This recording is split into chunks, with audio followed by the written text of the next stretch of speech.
हरे कृष्ण।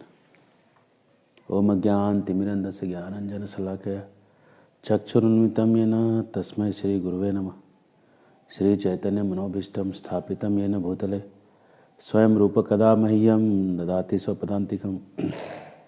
वन्देऽहं श्रीगुरो श्रीयुतापदकमलं श्रीगुरून् वैष्णवांश्च श्रीरूपं सागरजातं सहगण रघुनाथान्वितं तं सजीवं सावद्वैतं सावधूतं परिजनसहितं कृष्णचैतन्यदेवं श्रीराधा कृष्णपादान् सहगण ललिता श्रीविशाखान्वितांश्च। नमो विष्णुपादाय कृष्णपृष्ठाय भूतले श्रीमते भक्तिवेदांत स्वामिनिति नामिने। नमस्ते सारस्वते देवे गौरवाणी प्रचारिणे निर्विशेष शून्यवादी पाश्चात्य देशतारिणे।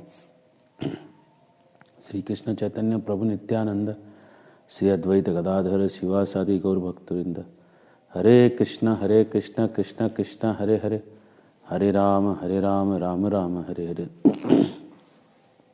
अंजना नंदनम वीरम जानकी शोकनाशनम कपि समक्ष हंतारम वंदे लंका भयंकरम। मनोजवम मारुतुल्य वेगम जितेन्द्रियां बुद्धिमतां वरिष्ठम वातात्मजं वानरयूथम मुख्यम श्रीरामदूतं शिरसा नमामि। वाल्मीकिर्मुनिसिंहस्य कवितावनचारिण शृण्वन् रामकथानादं को न याति परां गतिम्। कूजन्तं राम रामेति मधुरं मधुराक्षरम् आरुह्य कविता शाखा वंदे वाल्मीकि कोकिलम्। हरे कृष्णा। रामायण और धर्म के इस प्रवचन श्रृंखला में आपका स्वागत करते हैं और धर्म की परिभाषा को आगे बढ़ाते हैं। धर्म जो है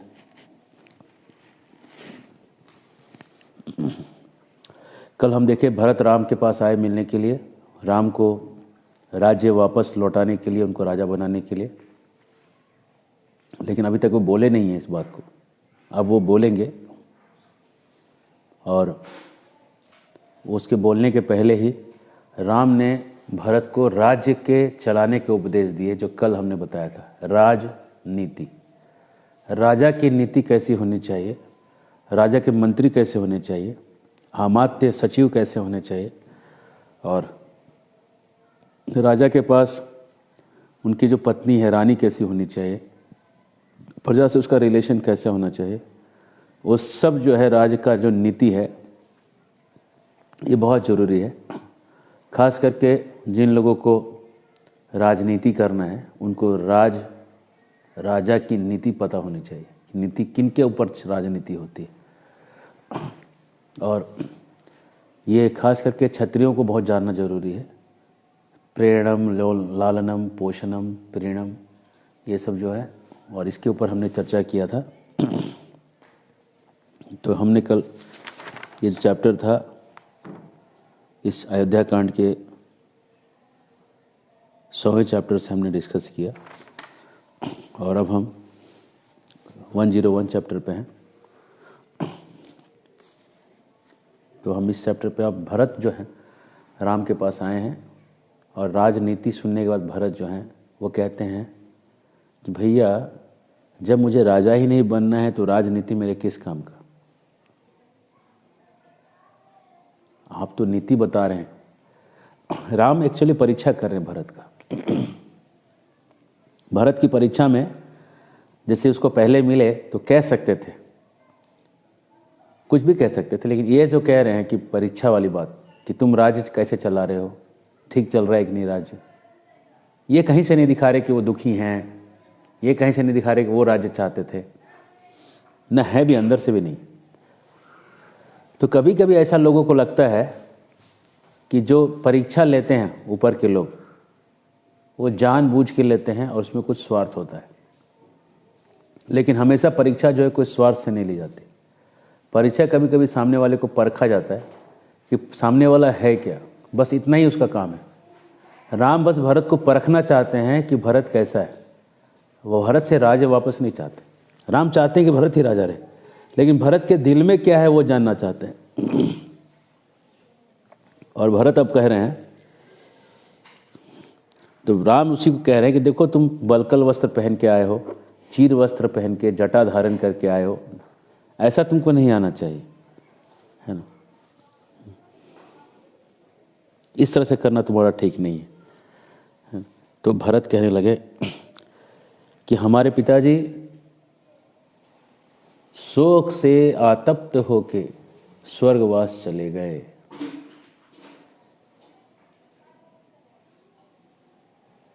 किसी तरह कह पाए। अपनी स्त्री कैकेयी की प्रेरणा से जो उन्होंने कार्य किया था, उसका शोक उनको जो मिला, उस शोक को बर्दाश्त नहीं कर पाए। तो राज्य जो है विधवा हो गई है, और मेरी माँ जो है शोक से दुर्बल होकर नरक जाने को तैयार है। इसलिए जेठ भाई होने के नाते क्रमिक अधिकार से आपको राजा बनना चाहिए। आपसे अगर राजा बन गए तो वसुंधरा जो है पति रूप में आपको पा लेगी, बहुत खुश हो जाएगी। और मैं तो आपका भाई हूँ, शिष्य हूँ और दास हूँ, हमेशा हूँ। इस प्रार्थना को आप न ठुकराएं। भरत ने तो अपना दिखा दिया कि वो जो है राज्य देना चाहता है। अब राम का रिप्लाई सुनिए, बहुत सुंदर है। मैं राज्य लेने के लिए पिता के आज्ञा रूपी निर्देश का उल्लंघन कैसे कर सकता हूं? अगर मुझे राज्य चाहिए, how can I cross my father just for the sake of kingdom? ये नहीं कर सकता मैं। कभी कभी आपको हिंदी काफ़ी कठिन लगेगी, इंग्लिश ठीक लगेगा सुनने में, है ना। उस आज्ञा को मैं कैसे पार कर सकता हूँ, है ना। और तुम्हारे अंदर तो मुझे थोड़ा भी दोष नहीं दिखाई पड़ता। तुम कह रहे हो, भरत कह रहे हैं कि मैं बड़ा कमज़ोर हूँ, राज्य नहीं चला सकता। नहीं नहीं, तुम तो अज्ञानवश तुम कह रहे हो, तुम चला सकते हो। और तुमको अपनी माँ की निंदा नहीं करनी चाहिए कि मेरी माँ जो है उसकी वजह से सब हुआ है, मेरे पिताजी उसकी वजह से मर गए हैं। ये सब बोलना ठीक नहीं है। हमारे जो पिता हैं वो अपनी पत्नी से जो उनको जो अधिकार है, वो अधिकार से उन्होंने किया है। हमारे पे भी उनका अधिकार है, उससे उन्होंने किया है। वो तुमको राज्य दें और हमको जंगल में ठहराएं, इसके लिए उनके पास शक्ति था, एकदम शक्ति था। तो जैसे कि पिताजी में तो सबको गौरव बुद्धि है, तुमको माताजी में वैसी गौरव बुद्धि होनी चाहिए। और जब दोनों ने मुझे जंगल जाने के लिए कह दिया है, तो फिर मुझे जंगल जाना चाहिए और तुम्हें वन में रहना चाहिए, है ना। और अगर तुम कहते हो जो 14 वर्ष तक दंडाकर्म में रह के फिर मैं अपने पिता के द्वारा दिया हुआ राज्य को ले सकता हूँ, लेकिन अभी तो नहीं ले सकता। वनवास किए बिना मैं नहीं ले सकता, है ना। तुमको तो अभी राजा बनना ही पड़ेगा। मतलब पिता के दोनों वचन अभी पहले पूरा होंगे, है ना। उसके बाद तुम कहोगे तो मैं राज्य में आ सकता हूँ, वापस लौट सकता हूँ 14 साल के बाद। तो भरत जो है फिर कहने लगते हैं कि देखिए, पिताजी को हम लोग जलांजलि दे चुके हैं, आप भी अब पहले पिताजी को जलांजलि दे दीजिए, पहले एक काम निपटा लीजिए। बहुत रोना चालू हो जाता है। भरत और राम सब लोग पिता के नाम को लेके याद करने लगते हैं। लक्ष्मण सब रोते हैं, सीता जी रोती है, और वो जंगल के फलों को लेके उनको पिंडदान करते हैं। पिंडदान करना बहुत ज़रूरी है। आजकल लोग सोचते हैं पिंडदान कोई ज़रूरी नहीं है, और सोचते हैं कि हम तो भक्त बन गए। कई बार लोग फ़ोन करते हैं कि क्या भक्तों को भी पिंडदान करना पड़ता है ना। क्या भक्तों को भी पिंडदान करना पड़ता है? ये सवाल सबके मन में रहेगा। तो पहले व्यक्ति जिन्होंने पिंडदान किया था वो चैतन्य महाप्रभु थे। चैतन्य महाप्रभु को अगर आप भक्त नहीं मानते हैं तब आप पिंडदान मत करिए। अगर उनको आप भक्त मानते हैं तो आपको करना होगा। यदेद आचरति श्रेष्ठ तत्तत एवेतरो जना। और कई गुरुजनों को मैंने वहाँ पे पिंडदान करते हुए देखा है। हम नाम नहीं बताना चाहते, लेकिन इस्कॉन के जो बड़े बड़े गुरु हैं वहाँ अपने माता पिता के लिए पिंडदान कर चुके हैं गया में जाके। पिंडदान करना क्यों जरूरी है? एक प्रक्रिया है पिंडदान की। अगर पिंडदान जरूरी नहीं होता तो महाभारत के युद्ध के बाद कृष्ण भगवान युधिष्ठिर को नहीं कहते पिंडदान करने के लिए सबका। और राम अपने पिता दशरथ का पिंडदान नहीं करते, और चैतन्य महाप्रभु अपने पिता जगन्नाथ मिश्रा का पिंडदान नहीं करते। ठीक है, अगर आप इन तीनों से भी बड़े भक्त हैं तो आपको पिंडदान की जरूरत नहीं है।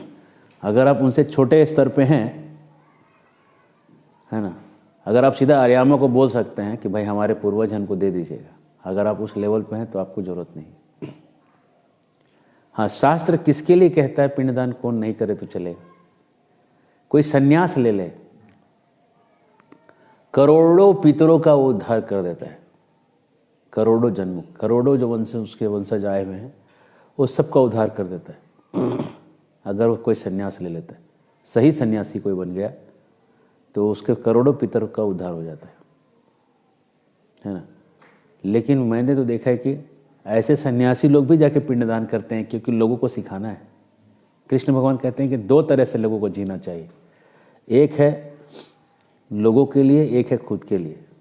सन्यासी को खुद के लिए पिंडदान करने का जरूरत नहीं, लेकिन सन्यासी को पता है कि अगर वो पिंडदान नहीं करेगा, देखा देखी नकल करने वाले कलयुग में कम अकल वाले लोग बहुत भरे, इसलिए खुद जाके उस पिंडदान करते हैं कि चलो भाई तुम ये पिंडदान, हम पिंडदान करें तो तुमको क्या दिक्कत है पिंडदान करने में। अब पिंडदान होता क्या है, आप विष्णु को पहले भोग लगाते हैं और वो भोग जो है प्रसाद अपने पूर्वजों को जो है वो दिखाते हैं। तो जो पूर्वज कहीं पे अपने पाप से कहीं सड़ रहे हैं तो विष्णु का प्रसाद खाते हैं उनको। जब आप पिंडदान करते हैं वो आर्यामा को जाता है पिंड। आर्यामा जो है पितरलोक के देवता हैं, और आर्यामा के पास पूरा चार्ट रहता है कि कौन किधर गया है। तो अगर आपका समझ लीजिए कि कोई पितर नरक में से आके धक्के खा रहा है और आपने पिंडदान कर दिया, तो वहाँ से उसका जो है धक्का खाना कैंसिल हो जाएगा, वो बाहर आ जाएगा। भैया तेरा कोई पिंड देने वाला है, चल छूट गया तेरा पिंड छूटा, कहते हैं ना पिंड छूट गया, पिंड छूट गया तुम्हारा। अगर वो कहीं जन्म ले चुका है, अगर एक बच्चे के रूप में कहीं जन्म ले लिया है, कोई छोटा बच्चा घूम रहा है और आपने पिंडदान किया, तब क्या होगा? तब उसको खिलौना मिल जाएगा। कोई लोग आके उसको खिलौना गिफ्ट कर देंगे, वो पिंड के कारण हो रहा है। कोई थोड़ा बड़ा लड़का है उसको पिंडदान हो, उस टाइम अगर पिंडदान हो गया, कोई उसको मोटरसाइकिल दे देगा, और बड़ा लड़का है तो उसको कोई कार दे देगा लाके, और बहुत बड़ा आदमी है तो उसको सरकार दे देगा, एमएलए एमपी बन जाएंगे, है ना। ये एक प्रोसेस है। देखिए ऐसे काम करने चाहिए कि input minimum max, output maximum होना चाहिए। इनपुट मिनिमम, आउटपुट मैक्सिमम, ऐसे काम करने चाहिए व्यक्तियों को। तो वैसे काम में ये पिंडदान है। आप बस इनपुट मिनिमम दीजिए, मैक्सिमम आउटपुट निकलता है ना। और सबसे बड़ा जो इनपुट मिनिमम और मैक्सिमम आउटपुट है वो है भगवान का हरि का नाम। हरे कृष्ण कृष्ण कृष्ण हरे हरे, हरे राम राम राम हरे हरे। ये सबसे बड़ा सूक्ष्म तरीका है पिंड का। तो पिंडदान जो है वो भगवान विष्णु का प्रसाद उनको खिलाते हैं, और विष्णु का प्रसाद खाने से सब पितर तृप्त हो जाते हैं, संतुष्ट हो जाते हैं अपने अपने जगह पे। उसको ऐसी चीज़ मिल जाती है जिससे कि वो संतुष्ट हो। कहने का मतलब ये पॉइंट ये है कि उसको वो चीज़ मिल जाएगी जिससे, जैसे बच्चा खिलौने से संतुष्ट होगा तो वो मिल जाएगा, बड़ा लड़का जो है बाइक से संतुष्ट हो जाएगा, उसको वो मिल जाएगा। ये पिंडदान करने का प्रभाव है। तो पिंडदान जो है हर व्यक्ति को करना चाहिए। अगर आप गया जाएंगे तो वहाँ पे करें, उसका ज़्यादा महिमा है गया में पिंडदान करने का। विष्णुपदी है, वो तीर्थ है और विष्णु जी का पद है वहाँ पे। गयासुर को उन्होंने मारा था वहाँ पे। ये जो नदी है वो, हाँ, जो उत्तर जो नदी बह रही है ना, वो नदी में पानी तो रहता नहीं है लेकिन इसीलिए उसको फल्गु नदी कहते हैं। और फल्गु नदी के नाम से फल्गु वैराग्य शब्द प्रचलित है कि नकली वैराग्य, नदी है लेकिन पानी नहीं, वो फल्गु नदी। गया के बारे में 3 चीज़ें फेमस है, लेकिन हम तीनों नहीं बताएंगे यहाँ पे, केवल इतने बताएंगे नदी है लेकिन पानी नहीं बाकी 2 आप पता लगा लें ये बाद में आप मिले हमसे ऑफलाइन। तो ये जब पिंडदान हुआ, पिंडदान का महत्व है, पिंडदान करिए। पितरों के लिए आप जप कर सकते हैं, लेकिन जप ही नहीं, जाके विष्णु का प्रसाद गया में खिलाने का एक महत्व है। भगवान देखेंगे कि आप अपने पितरों के लिए कुछ सही में कुछ करना चाहते हैं, आप सीरियस हैं, है ना, और आप वहाँ जाके कर रहे हैं। कई बार लोग कहते हैं वहाँ तो पंडे लोग पकड़ लेंगे, पैसा मांगेंगे। अच्छा ठीक है, तो आप चाहते हैं कि पंडे जो है वो बिना पैसा मांगे ही कर दें। चलिए मान लेते हैं कि कर दिया, आपने पैसे नहीं दिए, उसने आपको पिंडदान कर दिया। अब उसको पैसे मिले नहीं, दिन भर उसने पिंडदान करता रहा, कोई पैसा नहीं मिला उसको। ठीक है, फिर अगले दिन आकर पिंडदान करता रहा, कोई पैसा नहीं दिया किसी ने। ठीक है, फिर उसके बाद घर में खाने का नहीं बचा, लेकिन फिर भी वो पिंडदान करता रहा। फिर वो बेचारा धीरे धीरे उपवास करके पतला हो गया, फिर भी पिंडदान किया जा रहा है और 30-40 दिन में बेचारा मर गया। उसके बाद ना पिंडदान करने वाला कोई ब्राह्मण ही नहीं बचा वहाँ पे। और आप जाएंगे वहाँ पे, आपको पता ही नहीं चलेगा किधर क्या करना है, क्या मंत्र जपने।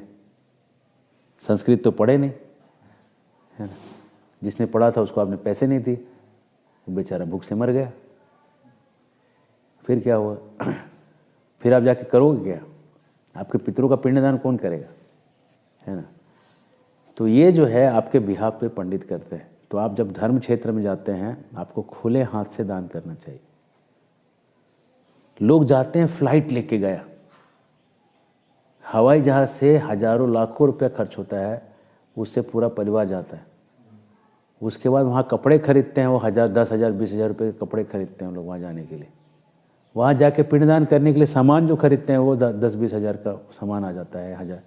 उसका जब दान देना होता है तो वहाँ पे वो क्या 100 रुपये निकाल के देंगे उसको। सबसे मेन चीज़, उस व्यक्ति को प्रसन्न करिए जो पिंडदान कर रहा है, वो प्रसन्न होकर आपको आशीर्वाद देगा। उसको खुले हाथ से दीजिए, ठीक है। अगर आप वहाँ पे हजारों लाखों रुपया खर्च करके गए हैं तो आपको हजारों, उतना ही तो आपको उसको भी देना चाहिए जितना आप खर्चा किए हैं। असली पुण्य तो आपको वहाँ से मिलेगा जो कर रहा है। जितना मन से करके देगा उतना उसको जाके मिल जाएगा। और जितना आपका शॉर्टकट मंत्र निकाल देगा, फिर आपका क्या फ़ायदा है? उतना जो लाखों रुपये खर्चा किया आपका बर्बाद हो गया।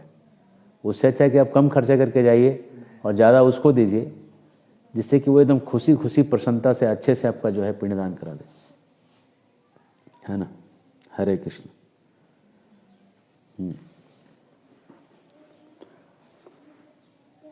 कई बार प्रभुपाद जी जब संसार छोड़ रहे थे, तो जब उनको समाधि दिया गया तो गौड़िया मठ से ब्राह्मणों को बुलाया गया समाधि देने के लिए। ये नहीं कि उसको कोई भी तरीका रहता है, उसके मंत्र होते हैं, उसके समाधि के सिस्टम होता है ना। अगर इसी विचारधारा को आप मानिएगा कि हमको इसका फर्क नहीं पड़ता है, तो प्रभुपाद जी के समाधि को सही मंत्र उच्चारण करने के लिए गौड़िया मठ से ब्राह्मणों को क्यों बुलाना पड़ा, है ना। कैसे भी कर देते थे, है ना। जैसे तैसे भी मंत्र का उच्चारण करके कर लेते थे। वैसे मंत्र तो करने वाले थे, लेकिन नहीं, शुद्ध उच्चारण करने वालों को बुलाया गया। उसका जरूरत है। कई बार लोग कहते हैं कि वर्णाश्रम जो है ये शुद्ध भक्ति के बाहर है। चैतन्य महाप्रभु ने कहा था, ये बात सच है। यहो है बाह्य, आगे कहो आर। जब रामानंद राय ने चैतन्य महाप्रभु से बात किया तो रामानंद राय को चैतन्य महाप्रभु पूछते हैं कि बताओ कि सार क्या है सारे वेदों का। तो रामानंद राय कहते हैं कि ब्राह्मण, क्षत्रिय, वैश्य, शूद्र अपने अपने जाति धर्म में रहें और वहाँ से भगवान की सेवा करें, और इस तरह से भगवान की सेवा करते हुए यही सार है। भगवान महाप्रभु कहते हैं ये बाह्य है, इसको हम मानते नहीं, आगे कहो आर। तो उन्होंने स्थाने स्थिता श्रुतगना तनुआ मनोभिर यत प्रयासो अजितो जीतो पिस्त्रांश त्रिलोक्यान। अगर एक ही जगह पे रह के आप भगवान का भजन कीर्तन करो तो आप तीनों लोकों के स्वामी कृष्ण को जीत पाओगे। ये उन्होंने कहा। तो महाप्रभु कहा हाँ यह है, इसको मैं मानता हूँ, लेकिन कहते हैं आगे कहो आर। महाप्रभु ने स्वयं कहा है कि ये बाहर है, लेकिन अब आपको ये देखना पड़ेगा कि आप अंदर हैं। आप कहाँ हैं पहले देखिए। अगर कोई व्यक्ति 24 घंटा नाम जप करके, संकीर्तन करके, कीर्तन करके, भजन करके रह सकता है, तो उसको खाने का भी जाके कहीं नौकरी करने का जरूरत नहीं। प्रसाद अपने आप उसके घर पे बन के पहुंच जाएगा, मेरा गारंटी ले लीजिए आप। अगर आपको डर लगता है मेरे यहाँ आ जाइए, आप 24 घंटा नाम स्मरण करिए, सोना छोड़ के और खाने का समय छोड़ के। बाकी सारे समय आपका नाम जप करते रहिए और भजन कीर्तन करते रहिए। सारा प्रसाद का व्यवस्था प्रभुपाद जी करके देंगे आपका। करके देखिए, होगा ही नहीं, क्योंकि हम बाहर हैं, हम ही अंदर नहीं हैं। और हम बाहर नहीं, बाहर से भी बाहर हैं। वर्णाश्रम को अगर बाहर कह दिया महाप्रभु ने, तो हम कौन से आश्रम में हैं वो सोचिए। हमारा तो बाहर से भी बाहर है, ग्राउंड के बाहर है, बाउंड्री से बाहर है, हम स्टेडियम के ही बाहर हैं हम तो, है ना। एक व्यक्ति ने, एक भक्त ने बोला कि क्या हमको वर्णाश्रम की जरूरत है? Do the devotees also require? Devotees don't need all these things. This rascal is telling about वर्णाश्रम। देखिए, वर्णाश्रम जो है ये शुद्ध भक्ति से बाहर है, और हम वर्णाश्रम से बाहर हैं। हमको जाना है शुद्ध भक्ति तक, तो रास्ता बीच में है, वर्णाश्रम होके, है ना। गाय का सेवा करना, उससे आपका भक्ति बढ़ेगा कि नहीं बढ़ेगा, आप खुद सोच लीजिए। धरती माँ का सेवा करना, उससे आपका भक्ति बढ़ेगा कि नहीं बढ़ेगा, है ना। तुलसी को पानी कैसे देते हैं आपको पता नहीं है, और आप चले हैं गोलोक, धोती उठा के पहुंच गए, हमको भी गोलोक जाना है, गोलोक, हाँ we are going Golok, Goloka. You are not going to Goloka, you are staying in this loka. To go to Goloka you need to go through varnashrama. ये आपके यहाँ जाने का रास्ता है। गाय का सेवा करिए, जमीन का सेवा करिए, और इस शांत वातावरण में आपका भजन का जो इंटेंसिटी है बढ़ जाएगा। अभी सारा समय कहाँ जा रहा है? नौकरी करने में, नौकरी करके असुरों का सेवा करने में। वो आपका भक्ति के अंदर आता है क्या? आपको क्या लग रहा है कि असुरों का नौकरी जो आप कर रहे हैं वो शुद्ध भक्ति के अंदर है? आप इस ग्रैंड इल्यूजन में तो नहीं जी रहे हैं, महाभ्रम में तो नहीं जी रहे हैं आप। अगर इस महाभ्रम में जी रहे हैं तो आपको बाहर आना होगा, और उसको आप शुद्ध भक्ति मान रहे हैं, है ना। जो आदमी मांस खाता है, जो आदमी दारू पीता है, जो आदमी पर स्त्री का संग करता है, जुआ खेलता है, ऐसे व्यक्ति को आप जाके नौकरी कर रहे हो, गुलामी खट रहे हो उसका, उसके हाथ से पैसा ले रहे हो, 10 घंटे रोज उसके यहाँ काम कर रहे हो, और आप सोचोगे कि हम शुद्ध भक्ति? नहीं जनाब, आप अभी बाहर के बाहर हैं। आपको कहा जा रहा है आप बाहर में आ जाइए, कम से कम स्टेडियम में आ जाइए, देखिए मैच क्या हो रहा है। और खेलने के लिए तो आपको उतरना पड़ेगा, फिर तो आपको कपड़ा वाइट पहनना पड़ेगा, मतलब आपको पूरा सब छोड़ना पड़ेगा। एक बार एक भक्त थे, ये प्रबोधानंद सरस्वती महाराज जी हमको सुनाए थे कथा। कह रहे थे कि एक भक्त थे, प्रभुपाद जी के शिष्य थे, तो उनको कैंसर डिटेक्ट हुआ था।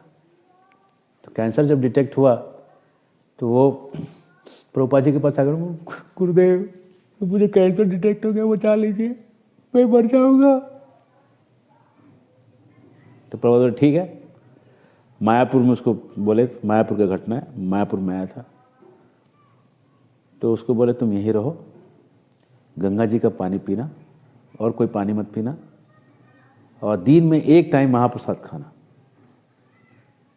ठीक है, और तुमको मैं गोलोक भेजने का उपाय। हाँ उपाय बताइए, गोलोक जाना है मेरे पूछो जन्म में, मैं मर जाऊंगा, मोक्ष चाहिए।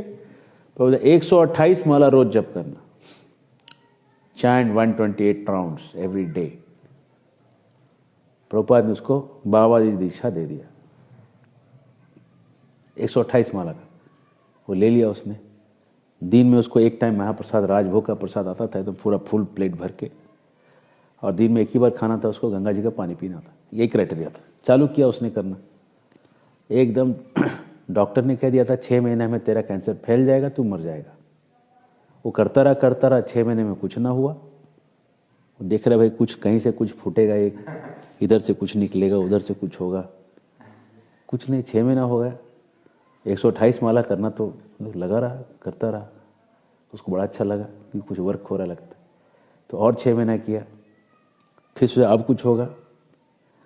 पेशेंस करते करते 2 साल किया, 2 साल वहाँ बैठ के जब किया, 6-6 महीने करके हो गया 2 साल। 2 साल के बाद जब कुछ नहीं आया तो बोला कि एक बार चेक करवा लेता हूँ। तो वापस अमेरिका गया, जाके टेस्ट करवाया, कैंसर सेल्स नील, कैंसर सेल रिक्त हो गए, शरीर से खाली हो गए, कैंसर सेल गायब हो गए थे। एक भी कैंसर सेल शरीर में नहीं था। हरि बोल।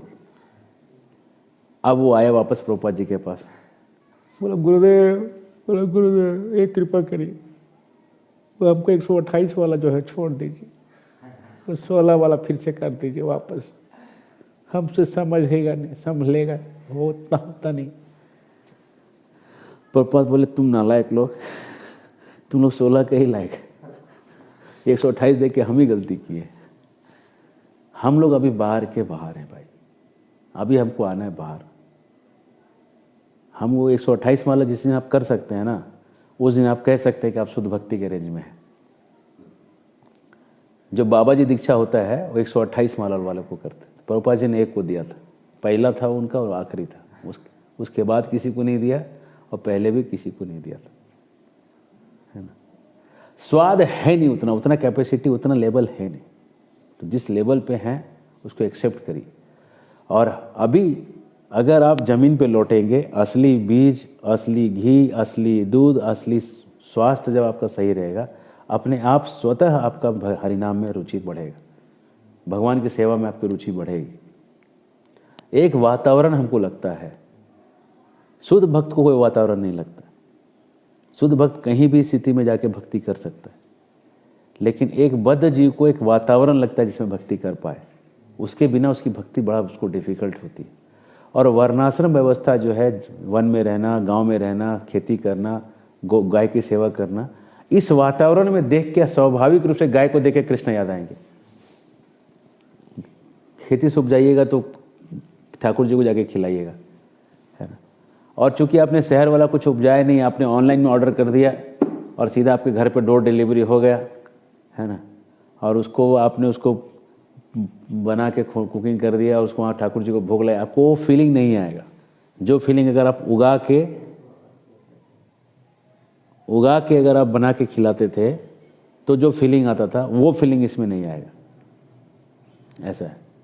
हाँ, अगर आप देख लीजिए, अगर माँ बाप बच्चे की सेवा ना करें तो बच्चों के साथ उनको फीलिंग भी नहीं आएगा। चूंकि सेवा करते हैं इसलिए फीलिंग आता है ना। तो यहाँ पे दोनों भाई जोर जोर से रो रहे हैं, पिंडदान कर रहे हैं, अपने पिताजी के किए हुए सब सेवा चीज़ों को याद कर रहे हैं।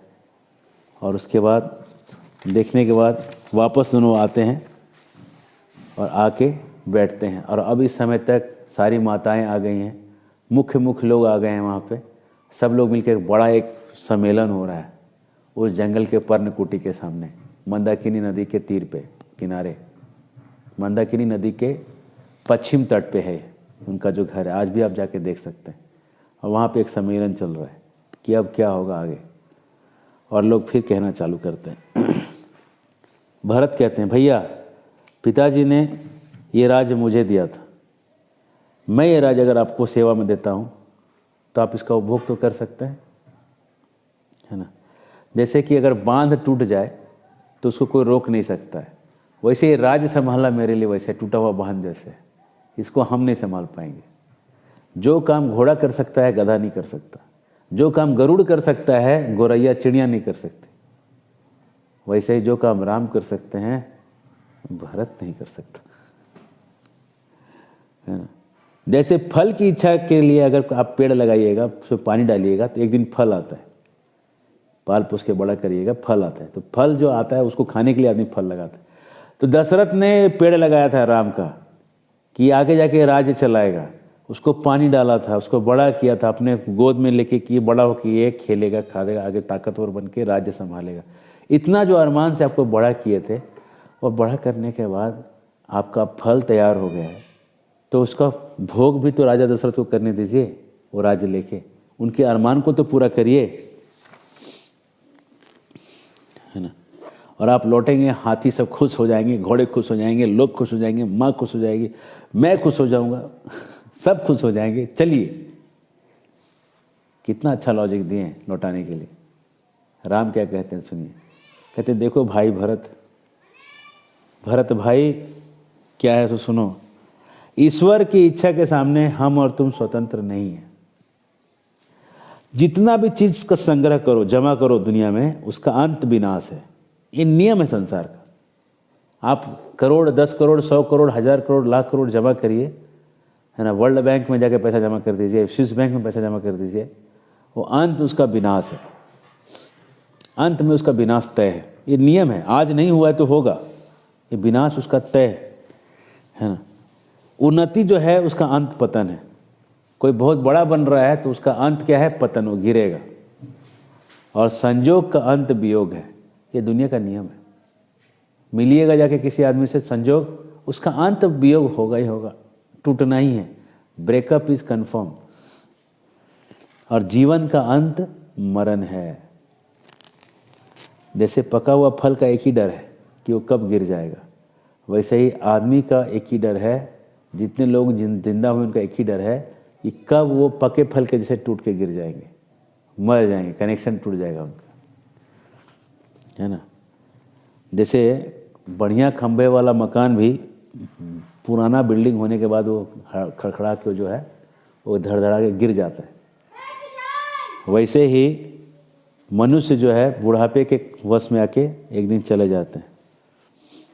जैसे एक बार रात गुजर जाती है फिर लौट के नहीं आती है, वैसे एक बार समय पार हो जाता है, बुढ़ापा आ जाता है तो जवानी लौट के नहीं आती है। इसीलिए ये संसार की जो गति है, ये मृत्यु जैसे चलती है, वो किसी के साथ बैठती है, उठती है। जैसे मृत्यु आदमी के साथ साथ ही चलती रहती है। जैसे यात्री चलते हैं ना, तो यात्री अपने साथ खाना वाना साथ में लेके चलते हैं, लेकिन मौत जो है ये साथ हमेशा चलती है। एक जगह मैंने कहीं देखा, जिंदगी मौत की अमानत है और वापस मौत को दे के जानी है। ये हमारी चीज़ नहीं है, मौत की अमानत है। वही बात कह रहे हैं, ये मौत की अमानत है। जिंदगी कितने दिन की है, इसको दे के जाना है वापस, मरना तय है ना। जैसे सूर्योदय देख के लोग खुश हो जाते हैं, सूर्यास्त देख के लोग खुश होते हैं, गाना गाते हैं, है ना। सूर्यास्त को देख के बहुत सारे गाने बने हुए हैं, लेकिन सूर्यास्त को देख के राम कह रहे हैं अरे उसको देख के दुख होना चाहिए कि एक दिन पार हो गया। सूर्योदय को देख के दुख होना चाहिए कि एक रात पार हो गई। जिंदगी से एक रात पार हो गया, जिंदगी से एक दिन पार हो गया, ये फीलिंग आना चाहिए। ये फीलिंग नहीं आना चाहिए कि वाह वाह वाह क्या क्या आके तेरी बाहों में हर शाम लगे सिंदूरी।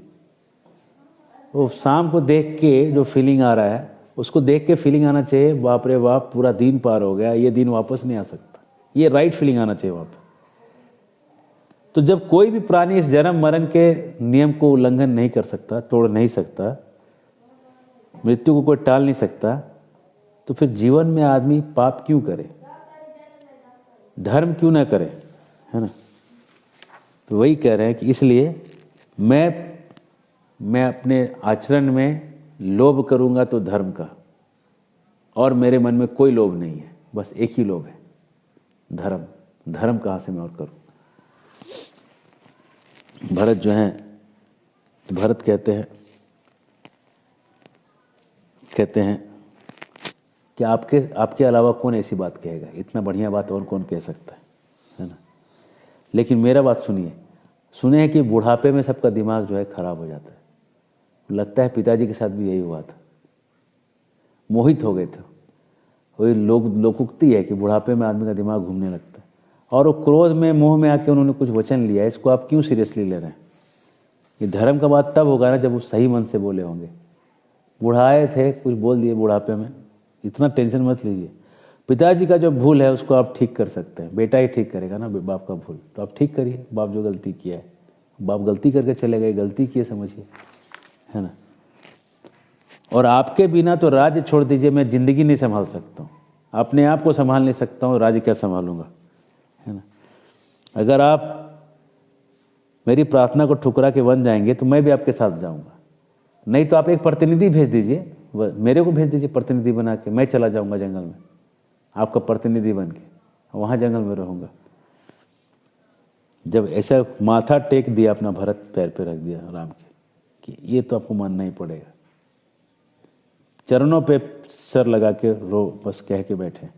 अब रामचंद्र जी कह रहे हैं, सुनो, जब माता कैकेयी का विवाह हुआ था तो नाना जी, तुम्हारे नाना युधाजीत ने कहा था, तुम्हारे नाना जी ने कहा था, कैकेयी नरेश ने कहा, युधाजीत तो मामा थे, तुम्हारे जो नाना जी थे उन्होंने कहा था इसी शर्त पे बेटी दूंगा कि इसका बेटा राजा बनेगा।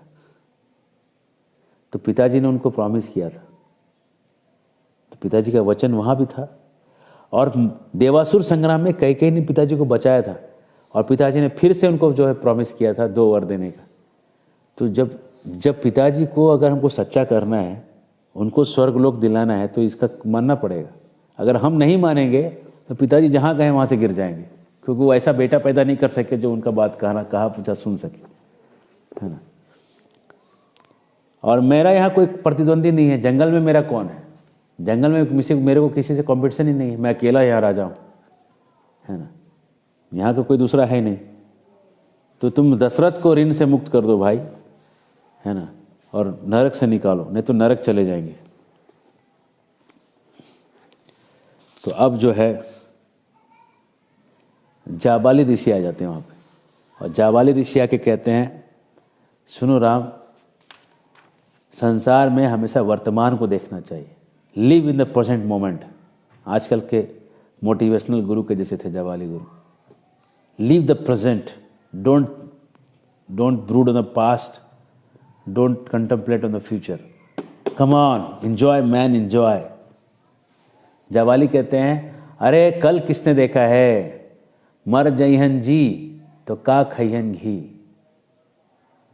जब जी ही मर जाए तो घी क्या खाओगे? तो जब तक हो तब तक एंजॉय करो। जाबाली बोलते हैं एंजॉय करने के लिए दुनिया बनी।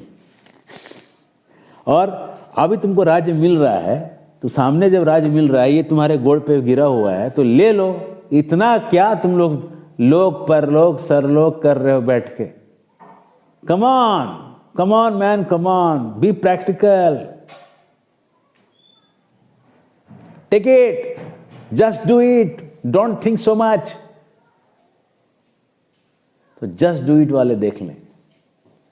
शास्त्रों में कहा गया है, don't just do it, think twice. Don't just do it, think twice. 2 बार सोचो हर चीज, है ना। नहीं तो 2000 की चीज की 4000 के जूते मिल जाएंगे आपको जस्ट डू इट करने में, है ना।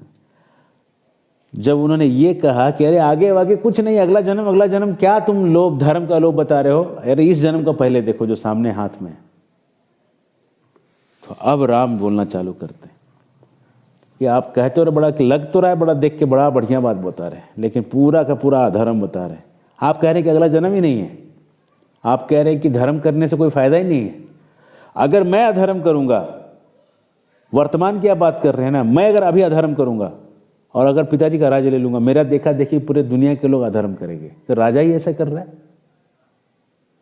बाप का कहना नहीं सुना, ये ऐसा नौटंकी राजा है। तो मेरा जब आचरण ऐसा रहेगा तो लोग क्या करेंगे? वर्तमान में लोग भी वही फॉलो करके अपने अपने बाप को नहीं सुनेंगे। हर घर में लड़ाई होगा, हर घर में राम और भरत की लड़ाई चालू हो जाएगी। क्या वर्तमान की बात कर रहे हैं? कौन से शास्त्र में आप समझ के बैठे हैं? पूरा बर्बाद हो जाएगा। जिस देश का राजा गिर जाता है, प्रजा अपने आप गिर जाती है। राजा का नीति और कर्तव्य का ज्ञान बहुत जरूरी है, और बराम यही सिखाते हैं। जाबाली जी, मुझे नहीं समझ में आ रहा कि मेरे पिताजी ने आपके से बेवकूफ़ को कैसे याजक और ब्राह्मण करके वहाँ नियुक्त राज दरबार में करके रखा था। आप कैसे सैलरी भी ले लेते थे? आपके जैसा मूर्ख था, आज पता चला मेरे को। तो ये नास्तिकों की फिलॉसफी को राम मूर्खों की फिलॉसफी कह रहे हैं। जो लोग सोचते हैं कि जस्ट इंजॉय, ये जो आजकल के मोटिवेशनल गुरु लोग जो पराया इस पे जो बोलते हैं, उस पे राम जो है उसको कटाक्ष कर रहे हैं, है ना। हमारे पिताजी ने आपको याजक बनाया था, तो अगर आपके जैसे व्यक्ति को मूर्ख को बनाया था तो ऐसे कार्य की निंदा करता हूँ। ऐसा नहीं करना चाहिए। पिताजी ने गलती की आपको रख के। तो जाबाली कहते, अरे मैं तो तुमको वापस ले जाने के लिए कह रहा था, मुझे पता है तत्व ज्ञान क्या है। फिर राम ने कुछ कहा नहीं। अब वशिष्ठ जी जो हैं वो कहने लगे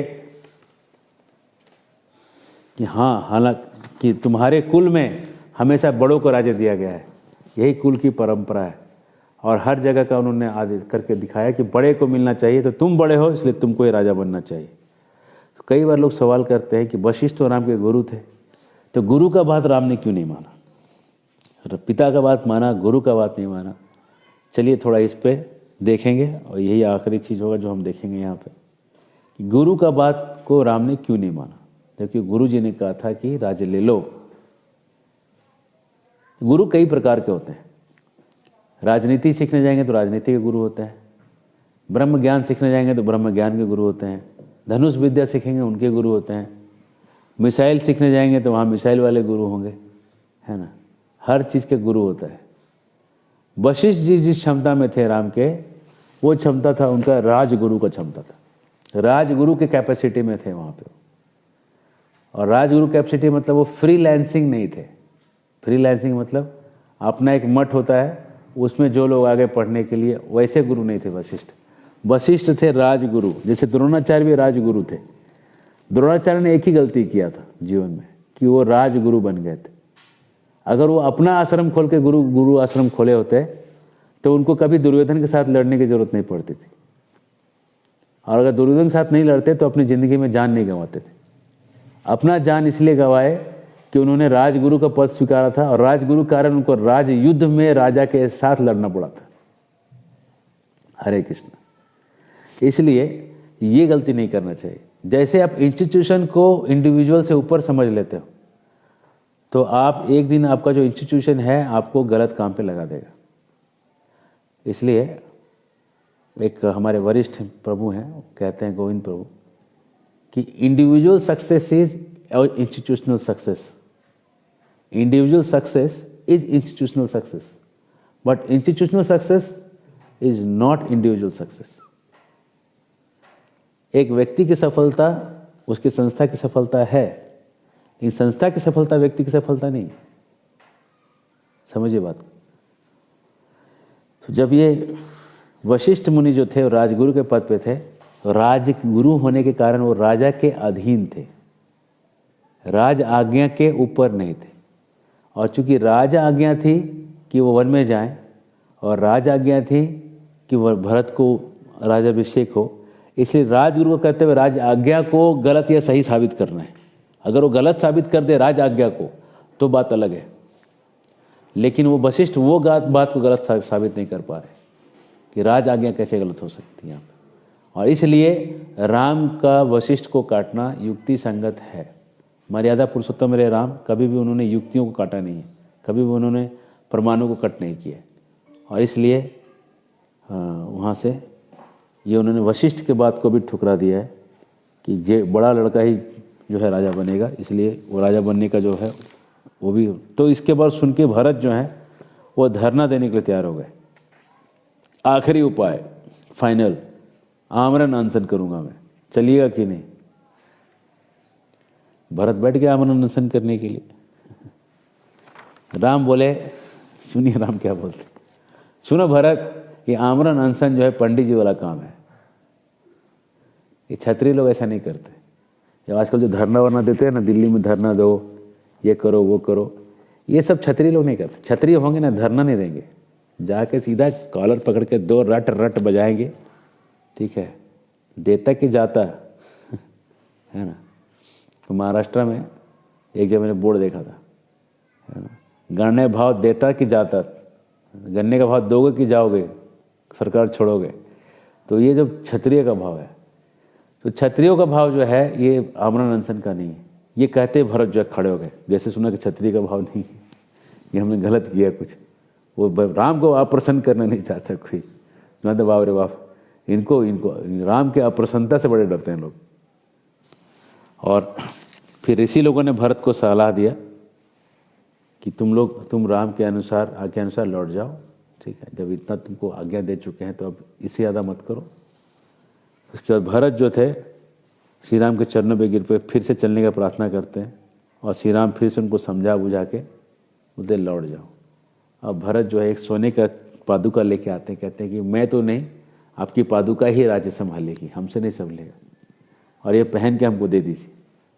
तो राम के ठीक, राम उसको पहन के उसको दे दिए, और दे दिए, और भरत जो है उसको लेके वहाँ से चले। और जो राजाभिषेक करने का जल सब लेके गए थे, वहीं पे बगल में एक कुआं है चित्रकूट में, इसका नाम भरत कूप है। उस कुएं में सारा जल उन्होंने गिरा दिया है।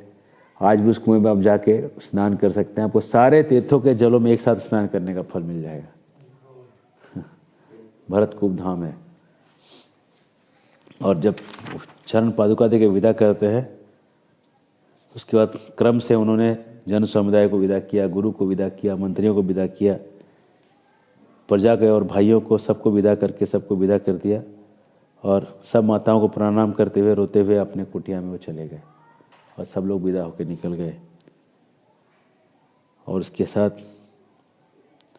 भरत जो है पादुका लेके निकले और वहाँ से आके अयोध्या लौटे। अयोध्या में उनका मन नहीं लग रहा था, तो उन्होंने पादुकाओं को राजाभिषेक कर दिया और खुद जाके नंदीग्राम में थोड़ी दूर पे जाके ज़मीन से नीचे एक गुफा जैसा बना के उसमें रहते थे कि मेरे भैया ज़मीन पे चलते हैं, इसलिए मैं ज़मीन के नीचे रहूँगा, इसलिए गुफा में रहते थे भरत जी। इस तरह से भरत जी ने एक धर्म की स्थापना किया, जिसको बोल के मैं अंत करूँगा। भगवान राम जो कर रहे हैं वो मर्यादा पुरुषोत्तम है। एक व्यक्ति को क्या करना चाहिए, धर्म क्या वो सिखा रहे हैं। लक्ष्मण जो हैं ऐसे भगवान की सेवा करने में अपने माँ को पिता को छोड़ के घूम रहे हैं, तो लक्ष्मण का धर्म राम के धर्म से बड़ा है। राम का धर्म है मनुष्य का धर्म, मनुष्य को क्या करना चाहिए। लेकिन लक्ष्मण जी जो हैं वो ये दिखा रहे हैं कि अगर धर्म करते समय अगर प्रभु का सेवा आ जाए तो बाकी धर्म को हम छोड़ सकते हैं, माँ को पिता को छोड़ के हम सेवा कर सकते हैं। तो लक्ष्मण का धर्म जो है राम के धर्म से श्रेष्ठ धर्म है, बेटर देन राम। और भरत जो हैं ऐसे भाई राम की सेवा में विरह में भी सेवा कर सकते हैं। अगर धर्म है तो राम का आदेश हो तो विरह में भी सेवा कर सकते हैं। इसलिए भरत का धर्म लक्ष्मण के धर्म से भी बड़ा है। इसलिए भरत का जो धर्म है वो श्रेष्ठतर धर्म है, बेटर देन लक्ष्मण। शत्रुघ्न जो है चौथा भाई जो है वो ऐसे भरत की सेवा कर रहे हैं जो वियोग में है, जिनके सामने राम नहीं है, जिनका कहीं नाम नहीं आने वाला है। इसलिए शत्रुघ्न का जो धर्म है वो भरत के धर्म से भी श्रेष्ठ है और इसलिए उनका धर्म श्रेष्ठतम है, बेस्ट धर्म है। तो बेस्ट धर्म के पालन कर रहे हैं शत्रुघ्न, उससे कम वाला बेटर में है भरत, और ओके गुड में से लक्ष्मण जी हैं, और भगवान राम तो न्यूट्रल पॉइंट पे हैं, जीरो पे हैं। चारों का धर्म देखिए, एक के बाद एक गुरुतर धर्म को पालन करते हुए ये लोग प्रदर्शन कर रहे हैं। वैसे गौड़ीय वैष्णव सिद्धांत का ये सिद्धांत है, वैष्णव दास अनुदास अनुदास। हम वैष्णवों के दासों के दास हैं, और अगर आप अपने को दासों का दास समझते हैं तो आप श्रेष्ठतम धर्म का पालन कर रहे हैं। हरे कृष्णा। शिला प्रभुपाद की जय, गौर भक्तवृंद की जय। थोड़ा 2 मिनट समय ज़्यादा हो गया, ठीक है। हरे कृष्णा, बहुत बहुत धन्यवाद।